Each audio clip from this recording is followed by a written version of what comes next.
Hello दोस्तों, मैं हूं दिनेश किवोरा। न्यूज़ टाइम पे आपका बहुत बहुत स्वागत है।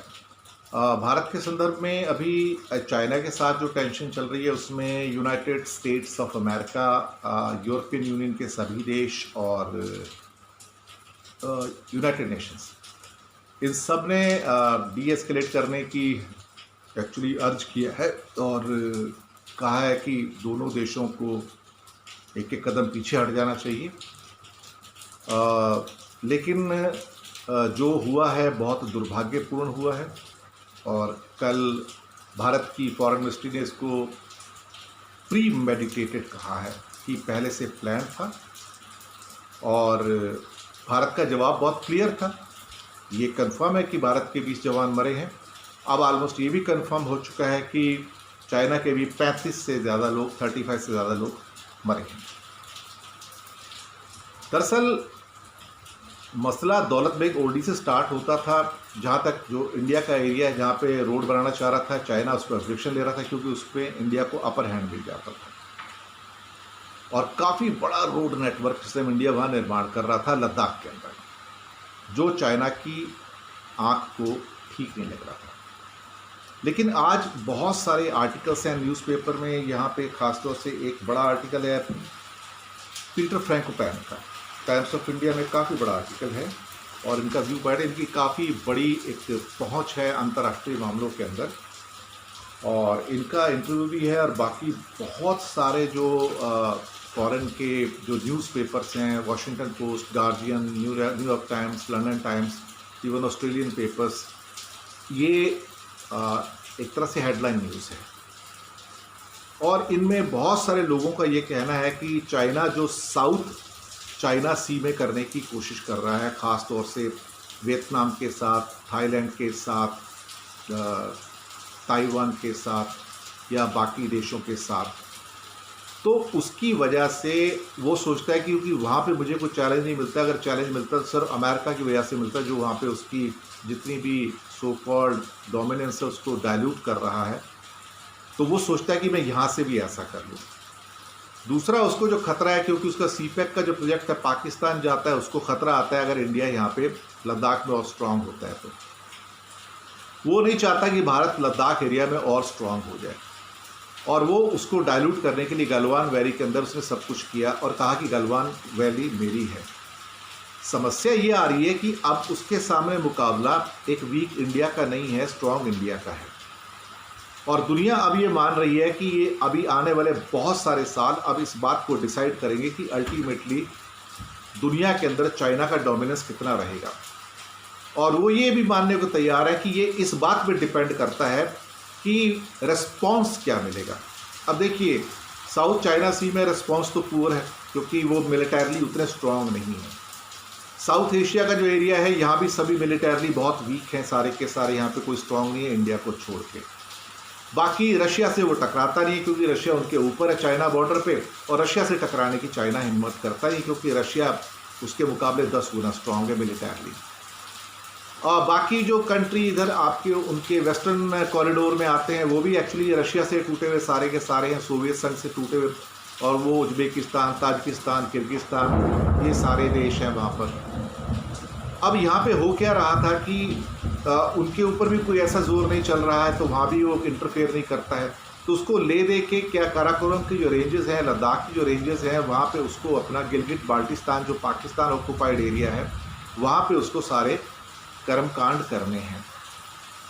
ये दिक्कत होने की वजह से चाइना अपनी डोमिनेंस दिखाना चाहता है कि तुम्हें मेरे अंडर रहना पड़ेगा, जो मैं करूँगा वही ठीक है, जो मैंने लाइन सेट कर दी वो तुम्हारी फाइनल होगी। भारत ये स्वीकार करने को तैयार नहीं और मैं आज बता देता हूं कि भारत ये स्वीकार करेगा भी नहीं, क्योंकि अगर चाइना की आर्मी 15-17 लाख की आर्मी है तो इंडिया की आर्मी 13-14 लाख की आर्मी है, इसमें कोई शक वाली बात नहीं है। और हिल्स में जो भी लड़ाई होती है, लैंड की लड़ाई होती है, मिसाइल्स की लड़ाई होती है या 155 mm गन की लड़ाई होती है। बाकी यहाँ पे एयरफोर्स वगैरह इतनी इफेक्टिव नहीं रहती है, हालांकि पार्ट के इफेक्टिव हो सकती है।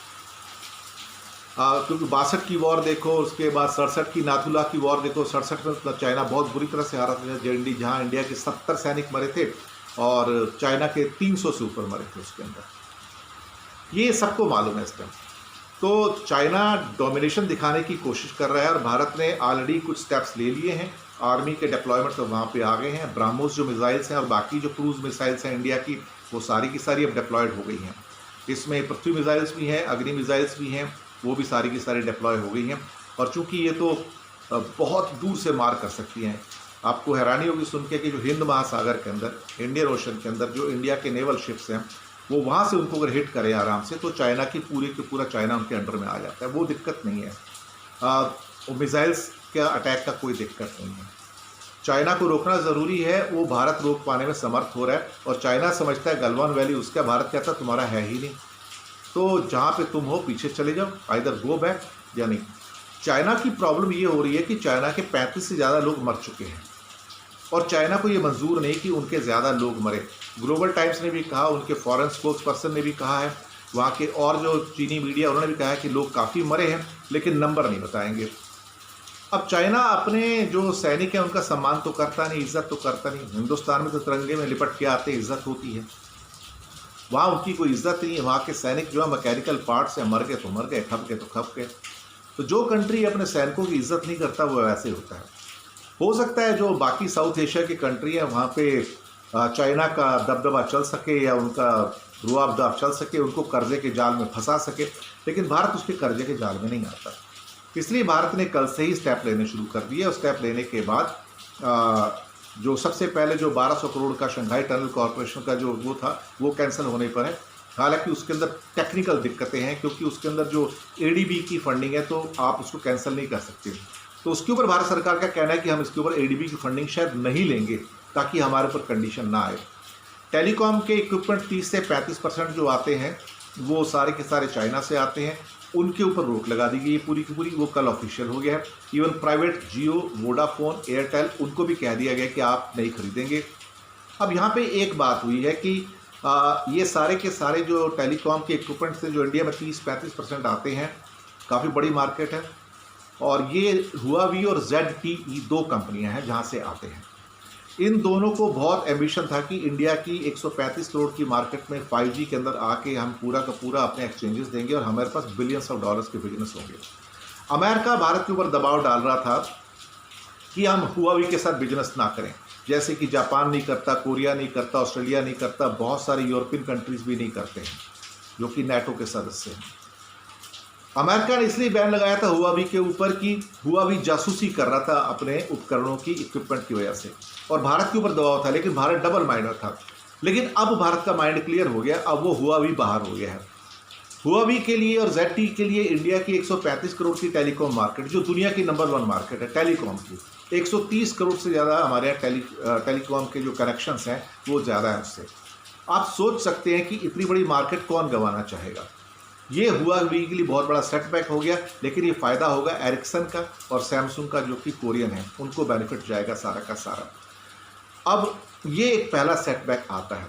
दूसरा सेटबैक, जो जितने भी इंटरनेशनल अभी जो भी टेंडर्स निकलते हैं या जो भी प्रोजेक्ट्स हैं वहाँ पे चाइनीज़ कंपनीज़ को डिबार कर दिया गया है। कल उसके भी ऑर्डर्स आ गए हैं, ऑलमोस्ट क्लियर हो चुके हैं।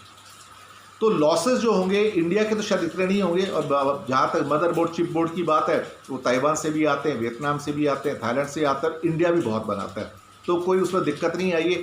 थोड़ी बहुत दिक्कत आएगी, 6-8 महीने की आएगी, वो बन जाएगा। आज एप्पल ने और HP जो कि मेजर लैपटॉप मेकर्स हैं, आज उन्होंने भी कहा कि अगर हमें कहा गया तो फिर हम चाइना का बना हुआ माल जो है वो हिंदुस्तान नहीं लेके आएंगे, और जो दूसरे सोर्सेज से होंगे या इंडिया के अंदर जो प्रोडक्शन फैसिलिटी है उसको हम रैंप अप करेंगे और वहाँ पे बनाने की कोशिश करेंगे ताकि इंडिया के अंदर ही इनको बना के वहाँ बेचा जाए। तो ये एक अपॉर्चुनिटी भी पैदा हुई है उसके अंदर देखा जाए तो, और ये बहुत बड़ी अपॉर्चुनिटी है ख़ास तौर से। तो हर जगह से इंडिया के लॉसेस तो मिनिमल होंगे, इंडिया को इतने लॉसेस नहीं होंगे। और मुझे लगता है कि शायद आने वाले 2 महीनों के अंदर, जैसे कि मैंने कल भी कहा था कि चाइना के जो मंथली एक्सपोर्ट्स हैं इंडिया को 6 से 7 बिलियन डॉलर के, वो शायद $2 बिलियन पे आ जाए, $2-2.5 बिलियन पे आ जाए। और उसके बाद अभी जो लेटेस्ट रिपोर्ट्स हैं आज की जो है, जो जून महीने की हैं, जहाँ पे चाइना के जो मोबाइल फ़ोन्स की जो सेल्स है वो उसमें ड्रास्टिक रिडक्शन आ गई है। लोगों ने ख़रीदना बंद कर दिया है। इसकी वजह से बहुत सारे इंडिया में चाइना के ऑफिसेज़ हैं, चाइनीज़ कंपनीज बहुत ऑपरेट करती हैं, बॉम्बे, पूना, बेंगलोर, हैदराबाद, चेन्नई, दिल्ली, नोएडा सब जगह हैं और उनमें हज़ारों लाखों एम्प्लॉइज़ काम करते हैं। उनके अंदर बहुत फ़ियर हो गया है और कहीं न कहीं अब जो चाइनीज़ ऐप हैं उनका भी बायकॉट स्टार्ट हो गया है, जैसे टिकटॉक है, बाकी भी हैं। तो एक एक किस्म का देखा जाए तो अब ये पहले लोग शायद नहीं मान रहे थे, जो मुझे भी लग रहा था कि लोग नहीं मानेंगे और ऐसा कुछ नहीं है, चाइनीज़ प्रोडक्ट खरीदेंगे। लेकिन चाइना के इस खास तौर से कदम ने पूरे हिंदुस्तान को झकझोर के रख दिया है और ये अब वो एक इमोशनल फैसला हो गया कि कोई भी अपनी कंट्री का इंसल्ट जो है बर्दाश्त नहीं कर सकता है। तो ये चीज़ें हो गई हैं और इतना कुछ नुकसान होने वाला है नहीं और इंडिया मैनेज कर देगा, बड़ा कंट्री है, कोई दिक्कत वाली बात नहीं होगी और नुकसान जो हमें एक्सपोर्ट करते हैं सिर्फ उनका ही होगा। लेकिन यहाँ पे फ़ायदा ताइवान का होगा, वियतनाम का होगा, कोरिया का होगा, यूरोपियन कंट्रीज़ का होगा, ऑस्ट्रेलिया का होगा, कोई दिक्कत नहीं है। इंडिया के पास तो फॉरेन एक्सचेंज तो बहुत है, इंडिया वैसे भी बहुत बड़ा इम्पोर्टर है। टोटल मिला के 500, $550, $600 बिलियन के इंडिया के एक्सपोर्ट्स हैं, जो कि आधे ट्रिलियन डॉलर से ज़्यादा हैं। तो इतने बड़े इंपोर्ट तो बहुत कम कंट्रीज़ के, दुनिया में 2-3 ही कंट्री है जिनके इतने बड़े इंपोर्ट्स होते हैं, बाकी किसी का नहीं है। और जो इसके अलावा इंडिया हथियारों का जो सबसे बड़ा खरीदार है, वेपनरीज का India is the biggest buyer, हालांकि खुद भी बनाता है सब कुछ, ऐसी बात नहीं है। तो इसमें अब लॉसेस जो हैं ये यहाँ पर चाइना को, ये इकोनॉमिकली जो हिट होगा उससे चाइना को निकलना मुश्किल होगा। ख़ास तौर से जो हुआवी और ZTE को जो हिट हुए हैं और अभी वहाँ पे उनकी जो बाकी जो इंडस्ट्री है, जो खुदरा इंडस्ट्री होती है रिटेल की, उन्होंने भी इम्पोर्ट अभी बंद किए हैं। तो ये काफ़ी बड़ा लॉस होगा उसका और शायद 5 लाख करोड़ के, 5 से 6 लाख करोड़ के हमारे इंपोर्ट्स हैं टोटल चाइना से एक साल में। ये 5 से 6 लाख करोड़ के जो एक्सपोर्ट इंडिया के अंदर इंपोर्ट्स हैं चाइना से, दे आर द कंपेरिजन बताऊं तो they are bigger than the budgets of Bangladesh and Pakistan. पूरे साल का जो बजट है उनसे, जितना बजट है उससे बड़े ये इंपोर्ट्स हैं इंडिया के लिए। तो आप समझ सकते हो कि यहाँ से जो हमारे इंपोर्ट्स हैं कितने बड़े हो सकते हैं। करीब ऑलमोस्ट 70 बिलियन डॉलर के आसपास से भी, 70 से भी ज़्यादा है एक्चुअली, कि 70 बिलियन डॉलर का एक्सपोर्ट है चाइना का इंडिया को। 70-75 इतना ही चलता है, which are bigger than the budgets of Pakistan and Bangladesh even. और ये छोटा सा, इंडिया के लिए छोटा सा है ये 70-75 बिलियन, क्योंकि 500-600 बिलियन के तो टोटल एक्सपोर्ट इंडिया के इंपोर्ट्स हैं टोटल मिला के, और करीब 300 बिलियन डॉलर के एक्सपोर्ट्स हैं। ये गुड्स की मैं बात कर रहा हूँ। सर्विसेज के इंडिया के करीब 150 बिलियन डॉलर के एक्सपोर्ट्स हैं, क्योंकि सर्विसेज में इंडिया बहुत आगे है। दुनिया में बहुत कम कंट्री हैं जो सर्विसेज में इंडिया को कम्पीट कर सकते हैं, क्योंकि अगर हार्डवेयर में चाइना की काफ़ी प्रोमिनेंस है तो सॉफ्टवेयर के अंदर चाइना की प्रोमिनेंस नहीं है दुनिया में, वहाँ इंडिया की है, क्योंकि सॉफ्टवेयर में इंडिया किंग माना जाता है। और इंडिया के जो सॉफ्टवेयर एक्सपर्ट्स हैं आप देखोगे तो इनके एक्सपर्ट्स आपको सब जगह मिलेंगे, गूगल में है, माइक्रोसॉफ्ट में, हर जगह आपको मिलेंगे। तो बिना सॉफ्टवेयर के हार्डवेयर भी काम नहीं करता ना। तो ये हमारे लॉसेस उतने नहीं होंगे, मे बी द टाइमली एक गैप आएगा 5 महीने का, 6 महीने का, 1 साल का, but I think it's a good omen for India that India will be self-dependent, self-reliant, and will do pretty well in the coming years. So losses will be entirely for the China, और economic losses जिसके होते हैं और जिसके हाथ से 135 करोड़ की market निकलती है, इसका पेन वही जानता है। शुक्रिया आपका हमारे साथ बने रहने के लिए।